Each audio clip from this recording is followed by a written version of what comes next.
Tuesday, July 23rd, week 8 in the CFL. Andrew and Bobby with you guys, coast to coast CFL tips and predictions. Before we start the video, I just want to say a huge thank you to all of you guys that watched on YouTube last week. We really appreciate it. Got quite a few viewers there. You guys were hitting the like button for us, some comments as well. So guys, if you are watching, we appreciate you. And please do us a favor of hit that like button. Helps us know if you're enjoying the video and also helps out with the algorithm. Bobby, how are you?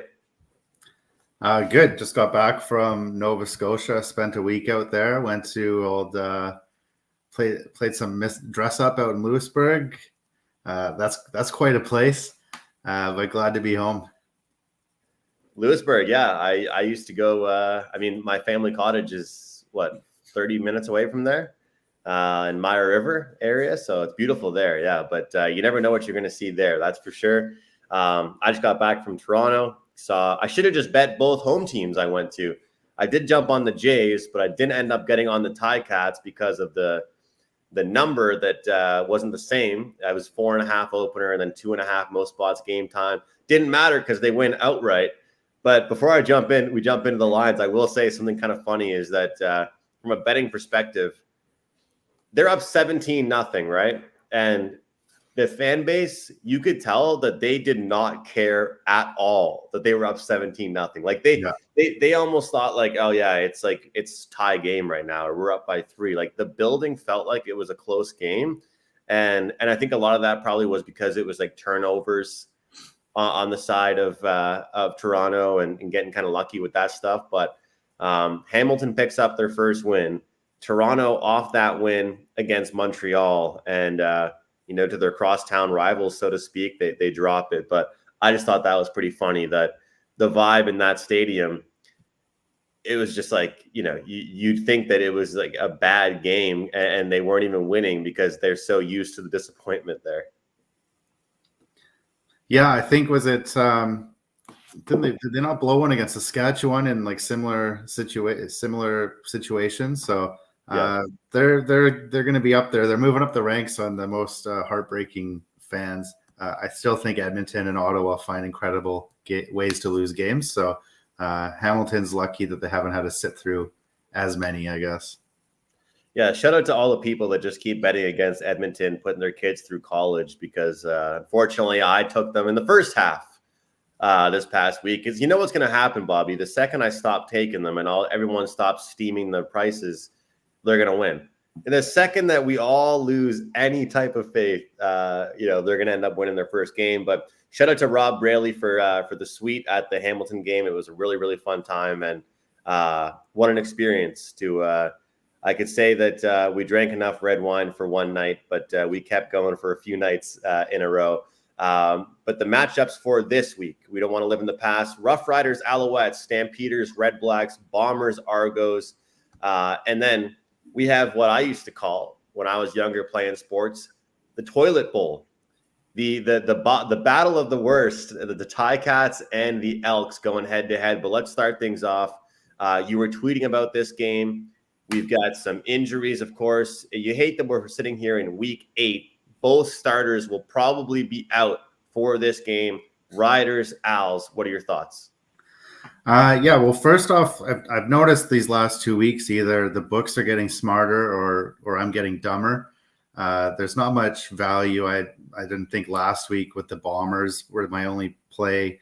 And then I didn't see anything this week either until Montreal opened up as a favorite. But like the standings will tell you, these are the 2 best teams in the league, right? Where they're at right now with Shea Patterson and Caleb Evans, I think they're more middle of the road teams with good defenses. That says a lot more maybe about the Hamiltons, the Edmontons, and I still have Ottawa ranked below them as well. Than an implication on these 2 guys or these 2 teams. Hey, if you listen to Riders fans, they're talking about quarterback of the future. Is Trevor Harris going to get his job back? I'm not so high on him. Like I'm not seeing anything special out of him. He isn't screwing up, which is what you'd want out of your backup quarterback, right? They beat a good Bombers team. They got a few important calls, but I'm not really going to overreact to that. Now, for the line itself, like this only came up today, and like they're playing in 2 days here, right? So Fajardo didn't finish the game 10 days ago.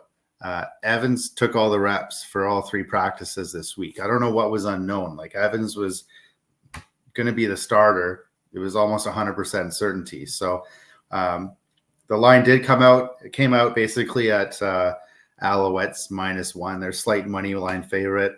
I saw someone I respect take the Riders, and based on how numbers have moved to injury news like 2 days later after they're announced out, I was expecting this line to kind of start moving in Saskatchewan's favor. So I didn't jump on like the -110s, 115s. But once it started going, there was a few lines that were staying. I think I got 130, 135 on a few sites. But now it's going to have to move a few more points through the 3 for me to kind of take the other side with the Riders. Like Caleb Evans, he's not Cody Fajardo, but he's also not Caleb Evans of the Ottawa Red Blacks. So he burned me a few times last year. I've stopped writing him off. He used to be an auto bet against when he was with Ottawa, but I think he's a decent backup quarterback now. Both teams have good defenses. Montreal carried this team for the first few weeks, even with Cody Fajardo playing well. So in this spot as it is, I think Montreal is slightly better. Tack on a couple points for home field. Montreal's got a slightly better home field than most. So that's kind of where the line is now at 3. So I think 2.5, 3. I don't think there's much value there. If you jumped on it this morning in Montreal, closer to money line, that was my pick. And if I'm going to be going on the Riders, it's going to be 5 or more, I think. Good stuff. Yeah, I think it's a really good example of just a perfect storm, I would say, for this is what we've kind of described throughout the year on this show about an all-time high for the Saskatchewan Roughriders, right? Like they had the good start with Harris. They've been able to put some wins together with Patterson, and now they play the Alouettes. And of course, because there's no Fajardo, and I saw a beat reporter saying that he might be placed on the 6-game injured list, right? So this to me is one of those spots where what's the number if it was Fajardo versus Patterson, right? And then you ask yourself that and you feel like, do you think we're getting a discount because of that? How much is the discount? I get it. You got the -110, 115, but that didn't last longer than 20 minutes, it seemed like, once the numbers started to settle across books. As long as I can get less than 3 for this team to win by a field goal, I'm interested. And I'll tell you what, as much as the Alouettes have still been able to score, and that's why some of their totals have been going over, even though they have a good defense, this to me seems like it could be a battle of the defenses. And, for people that are following me and you've heard me say some things about Shea Patterson's play, but it's more so just because I thought the drop-off there would have been big compared to Trevor Harris. And we talked about check down after check down after check down, and that's why he couldn't compete, and that's why the BC Lions covered their point spread against them. But I think now, should we start asking questions about Zach Collaros? Because the arm strength clearly isn't there. I think that they're not – the playbook that they used over the last few years needs to be changed in Winnipeg because they can't throw the ball the same. The plays aren't the same. They're injured a little bit. And it was very clear, and it was evident that Saskatchewan, with some key defensive stops, create some turnovers. It's not like you look at the game that they had. They put up 19 points, Saskatchewan, in the win. Winnipeg scored 9 points. And you look at this Montreal team with the weapons that they have. Everyone talks about their defense. They also have a great receiving core. They have the ability to run the ball. 65, 68, and 68. That's the pass completion percentage for Shea Patterson so far throughout the year in his starts. 23, 25, and 25 attempts. 15, 17, and 17 completions. What do you notice? Consistency, right? And you'd think that would be a good thing, but it almost seems like a pitcher with a pitch count. It's like we don't want him throwing the ball any more than X amount of times, it seems like, for this team to be successful. And I'm high on AJ Ouellette and the running back core, and they can dump off to some of these backs. But to me, let's not forget, Montreal lost to Toronto. outright, disappointing fashion in what feels like weeks ago, but it wasn't that long ago. They're coming off the bye week. So I'll throw it back to you, then we'll go to the next one. Does it really feel like we have like two of the top teams going against each other? Because I have over 7.5 wins for the Riders. I'm feeling great about that win total, but I think we really have to slow down here on the hype about this team. And I'll put it this way. I'm pretty sure BC was at home because you were at the game. And I was texting you because I was at a wedding and I had BC minus, I believe it was 7 in the hook. Or it was 7 even. So now we look at BC, now compare them to Montreal. Montreal is the best team in the East. Backup quarterback under a field goal against that same Saskatchewan team seems a bit puzzling. Yeah. So like these aren't the two best teams in the league. If it was Trevor Harris, maybe you can argue they were a top 3 team. Montreal, with Fajardo, you can argue first or second best team in the league. I think you said, like, what would this line be if Fajardo was starting? It'd be a touchdown, right? It'd be just similar to the number they had against the Lions. So I don't think, like, usually there seems to be an overreaction in terms of the fans, but like the books seem to get these reactions down to second backup quarterback pretty good, right? So like, again, I think this line's right where it needs to be. These Riders, I don't know. There's a lot to like with these Riders, especially with Harris coming back. And like you also mentioned Fajardo going on that 6-game injured list. Yeah, that's something you can do only in the East, where you can sit your quarterback for 6 weeks and still probably win the division. So it's a nice luxury for them to have, and maybe they'll take advantage of it. We'll see how Caleb Evans handles himself this week. Well, it'll be interesting to see what happens here. And you mentioned it too about the practices they've had. A lot of times when a team loses their quarterback, let's say it's a Saturday night game and they're playing that next Thursday or Friday, there's not that much time to practice with the backup quarterback and to develop some different schemes.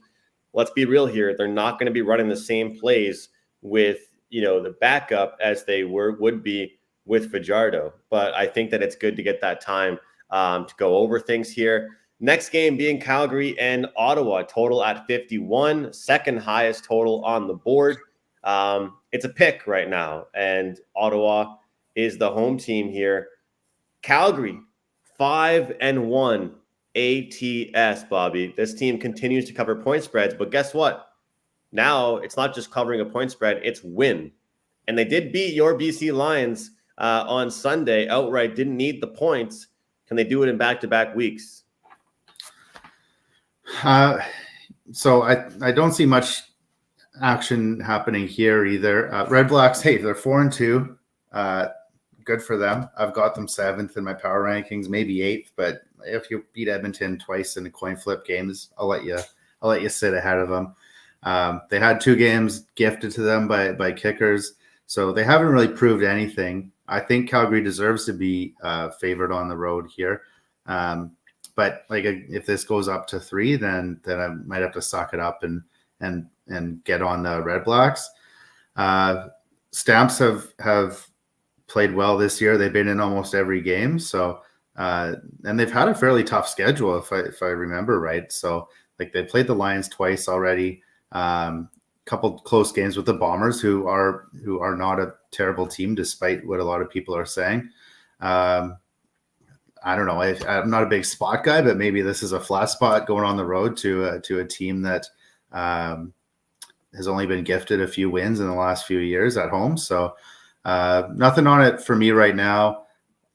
If it goes to 3, I'm probably on Ottawa. I don't want to be on Ottawa. I never want to be on Ottawa, just because there's so much volatility. You think the game is over, just make the proper decision, and then they blow it all up, right? So, yeah, Calgary is definitely playing well, but you have to kind of respect the home field in the CFL, and there's a lot of flat spots. Even last week, there was a lot of unexpected finishes too. So. Nothing on this one for now, but it's more of a keep an eye on the line, and if it moves, if some money comes in and pushes it a couple points, like a few games did do every week, then I'm probably going to be betting the opposite.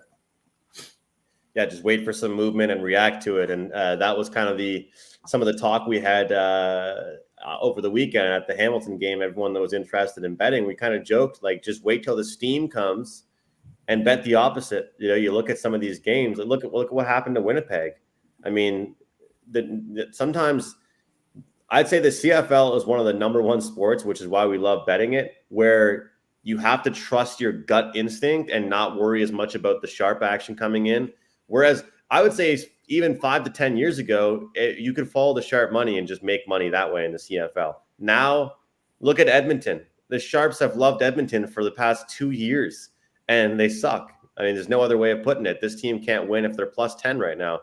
Well, they were covering spreads the first few weeks, actually, at least. Yes. I have to backtrack. They can win if they're plus 10. They just can't win a game if they're minus 10, I guess I should say.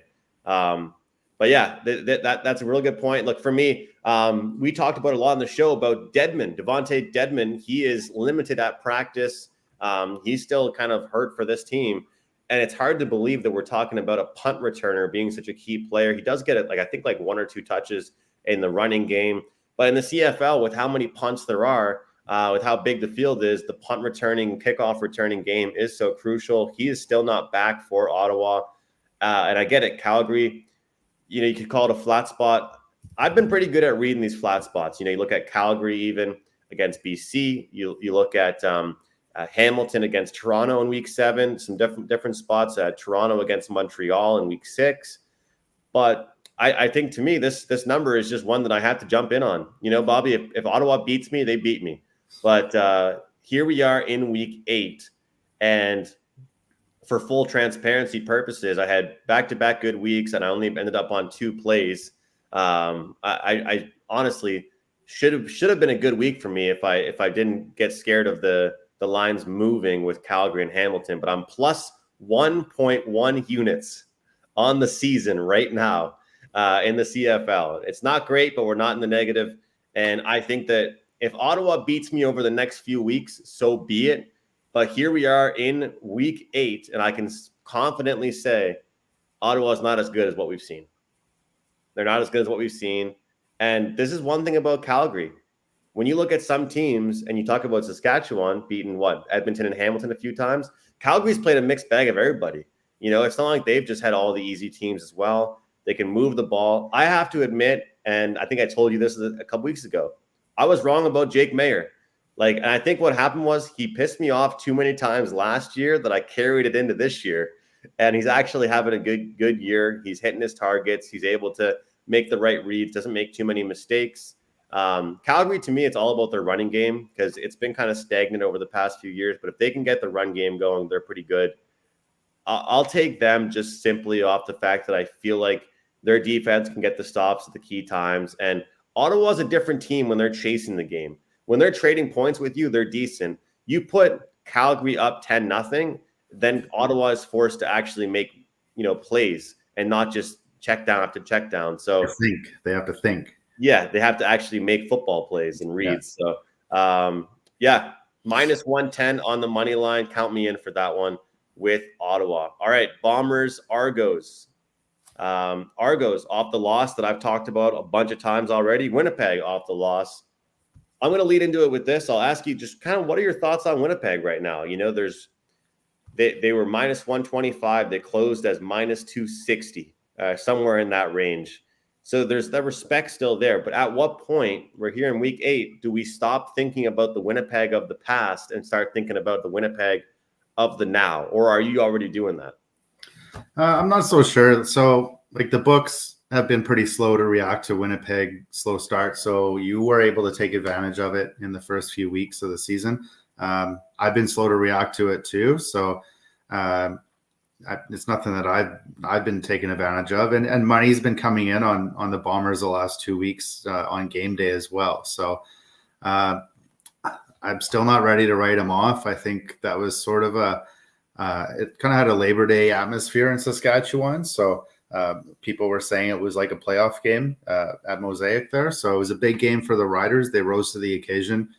Winnipeg stunk it up and still a couple calls one way or a brutal fumble by Dembski coming into it was at least get it within a field goal, kind of ended that game. So this game, I think right now Winnipeg's a slight favorite. I think this one could be my second game of the week, but I'm actually leaning Toronto. I think this line should be close to pick. So just like this last game, the Red Blacks and Stamps, I'm going to be looking for a 3, and I'm fine whichever team it is. I think it's these two teams are evenly matched. So if I can get a field goal on either side, I'll take it. And if not, I'm just going to sit back and watch like I basically have been doing 6 out of the last 8 games in the CFL. Picking your spots. It's the name of the game. And then when you fire, look to cash those tickets. Bobby, this is going to be my first total bet of the week, actually. And I know Toronto's defense has been leaky because Hamilton scored points on them. I'm actually going to lock in the under here. To me, I actually think this number is going to move lower than it already is. It's at 49, second lowest. Second lowest total on the board. But I think I look at Winnipeg overall this season. They've been under machines, 9 points last week for them. In the past, they've struggled to make adjustments at halftime. And you look a couple of years ago and even last season, that was one of the best things about the Winnipeg Blue Bombers was that they would go into the locker room at halftime, make adjustments, and just come out firing. And I asked you if we should still consider this Winnipeg team the same Winnipeg team that we saw in years past. And I don't think it is the same team, and you take a look at kind of their numbers right now as far as over-unders or ATS wise, it's just been the same thing every week, and we try and make things a little bit different. But they're 1-6 ATS. And as far as their over-under numbers are, they're 1-6. So they've had 6 unders on the season, 1 over on the season. And this to me is one of those examples where I hear people in hockey, you see a team on a 3-game winning streak, right? And no matter who they're playing, you jump on them. You jump on them again if they lose that. You wait till they lose 2. So at this point, I want to see Winnipeg put some points up. I want to see Winnipeg be able to go toe-to-toe with the team. And Toronto, look, their offense isn't even bad. I watched it in person. I'm sure the people in the suite were not happy to hear me. I kept on saying the same thing. And obviously I'm supposed to be cheering for Hamilton, but I said, does Cameron Dukes ever throw the ball anywhere longer than 20 yards? And people are like, you're right. It's all he does. Before halftime, he throws a perfect 40-yard pass, sets up the Argos for a field goal, and the kicker misses a 30-yard chip shot. So it doesn't do anything for them. But to me, under 49 is the play. Taking a look at the numbers actually for Toronto, because I do have to mention those. They are 4-2 to the over.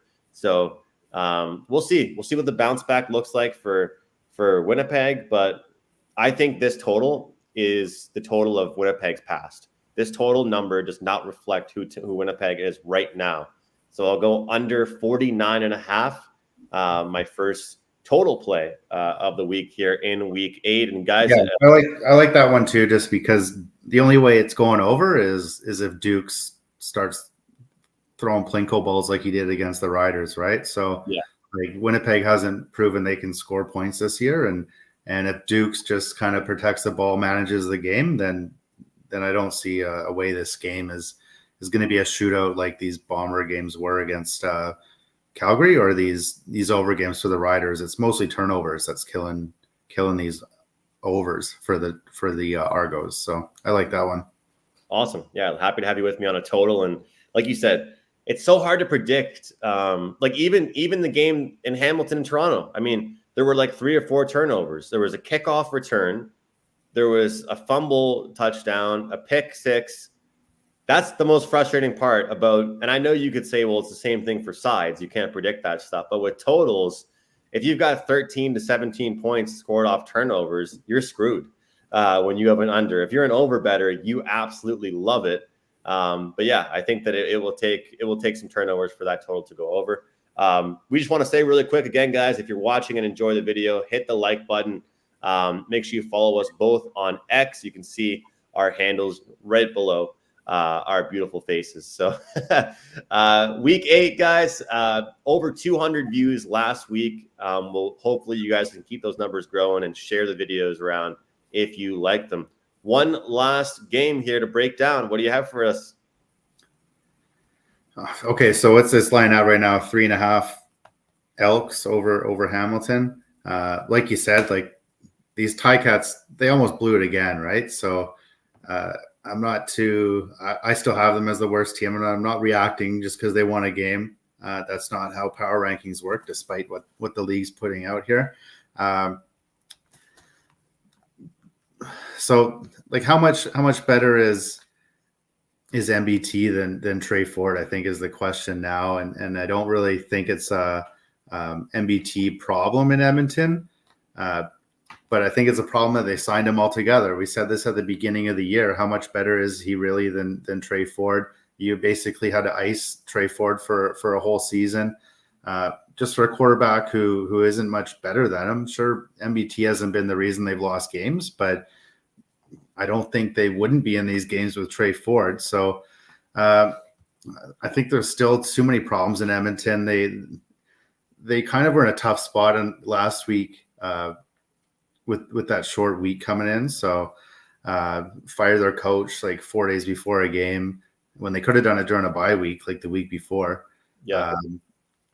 I'm still not convinced. Like I think I'm higher on Edmonton than most people, but again, like if they have 0 wins, then people will say they're the worst team in the league. So I think they still should be favored. I like the number where it is. This one's probably the least likely one that I'll be jumping on, but maybe there's a chance for an over here. The offenses have been moving. Hamilton, maybe they just had one good game against Toronto. Did they? I don't know. A few points left on the table, bar the Argos. So I think if I was going to bet this game, I think it'd be going on an over total. Maybe that's square, but that's for you to tell me. Yeah, I mean, look, I don't understand to me how the Elks scored 14 points against Ottawa last week. That's what I don't get. I mean, the week prior, they scored 34. You know, they had a late drive to end the game to score a touchdown. And then, of course, we all know what happened. Yeah, I mean, I'll pull up the numbers right here. Edmonton over-unders 3-3, ATS 3-3. We look at their last couple games. 36 points against the Argos, 34 against the Red Blacks, 21 against the Lions in that one. If just to me, it feels like something new happens every week for them to go wrong. Like, I feel like they could limit a team to 3 field goals tomorrow, and yet they would get 2 themselves. It just feels like everything that can go wrong for this team goes wrong. But I'm going to say this because I think this happens in a lot of leagues. Sometimes a new coach takes time to adjust. Once that coach gets his first win, then you start taking that team seriously. I felt like things were very rushed. I don't want to sound like McLeod Bethel Thompson here, always complaining about the schedules, but I think it's fair to say that it was definitely a rushed game and it was a rematch game for the head coach to have Jackson, right? And I think when you look at now a new fresh matchup playing at home, it's the coach's first chance, and they had since. So now the cool thing too is that this is a Sunday game for them, and they played last Thursday, so they had the longest time available now compared to Sunday and Thursday to get ready and prepare. I think that reflects in why the line is what it is. I will say it seems like every single time this year there's been a 3.5, the dog has covered. It's been a 3-point game. But I will say I think that the first time the Elks win, it's going to be because they're a favorite, not because they're an underdog. And I don't know how many more times they're going to be a favorite this season. So this week might be the week that they get the job done. It might be. But the total at 53.5 does seem a bit high to me. And they're all it takes so many things to go right to get over that number. And I had a big play on Calgary and BC over. The 2 teams that know how to move the ball. I mean, look at BC, the way they move the ball. They can take 3 passes and they're in field goal range because of Vernon Adams Jr. So you look at these 2 teams, maybe I'd go first half over because they'll be aggressive out the gate. But I think whoever gets the lead might try and chip away and run the ball. But these teams, both of them, don't know how to do anything smart. And if you're a Hamilton fan right now, you should have seen the vibe in the stadium was like, just get the win tonight, and it's a free win against the Elks next week. That's what everybody was saying in the stadium. They were like, it's going to be a free, easy win against the Elks. I don't think so. That's tough talk from the worst team in the league, too. Exactly. Hamilton. So, I'm going to if I play this game, I'd probably do the same thing I tried to do last week. I'm not sure if I'm going to get involved. I would play Elks first half. I don't want to give that team a chance to screw me over again in the full game, because they've actually hung around in a few first halves. It's just the full game where they end up collapsing. So that's kind of where I'd go. And as far as Hamilton is concerned, they looked good, but again, they capitalized on so many turnovers. Pick six, fumbles from Toronto. You talked about it. Toronto's worst games have just been when they fumbled. They haven't actually been destroyed or beat down in many times. And unfortunately, I'm telling you, like, it was 17-0 to start the game, and you would have thought it was 3-0 because Hamilton didn't even do anything to earn those points. But I don't know if we can wrap up the podcast with confidence talking up the Elks like this. Well, at the end of that Hamilton game, so it should have gone to overtime, but Scott Milanovic, he's one of the few guys in the league who knows the rule book. He knew to decline that penalty with 7 seconds left, 8 seconds left, and basically force them to go into Hail Mary mode, because all they needed to do was throw a 20-yard, 15-yard slant and go into field goal range, go to overtime. But Milanovic knew that rule. I didn't even know that rule. Once I heard he declined it, I figured it was for a good reason. So Milanovic has impressed me. There's plenty of coaches that I don't understand. I understand why they make their decisions. They don't know the rules. Milanovic is not one of those guys, so I want to give him credit. And hey, maybe he single-handedly, like he scored 14 points by challenging a few weeks ago. He single-handedly won this game for them over the weekend. So good for him. There's good coaching in the CFL. And I'm a big fan of the not catchable call on the pass interference. Like, it's still a personal foul, but it's not at the ball is not placed at the spot of the foul. It makes a lot of sense. It was a really bonehead move by the Toronto defender to make contact with the Hamilton player, but at the same time, it shouldn't be placed at the spot of the foul if the guy had no business catching that pass, right? So some of those plays, it's real good to see. But I think the CFL rule book must be longer than the Bible with how many different rules that they have going on in this league. But I'm excited for week 8. And, with you and I doing these videos every week, time is flying by. But the great thing about the CFL, it's a really, really long season. So we got a ton more weeks to try and make some money here and get to know these teams.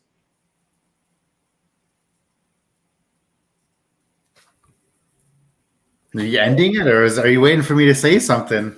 I was going to you. But I guess there's just I don't know. This week, I think there are 4 stinkers on paper, not just the matchups, but also the lines. So, like we said, on a few of these games, I'm going to be looking for a line to move and probably betting the opposite, because they're all going to be around that key number of 3. So, a long season ahead, and you can see you're the pro. I'm not. I thought you just ended it on a one-liner there, and waiting for end the pod. So this is overtime. Maybe I'm not the pro. I'm not good at leading into questions, but always great chatting CFL. And guys, you can find us every single Tuesday. We try and be consistent. The times might be different, but same day, Tuesday here. Make sure you hit the like button, enjoy the video, and comment below who you are betting. Even if you're head-to-head with us, comment below, let us know, and hope you guys enjoy the CFL Week 8. Make some money. We'll see you next time.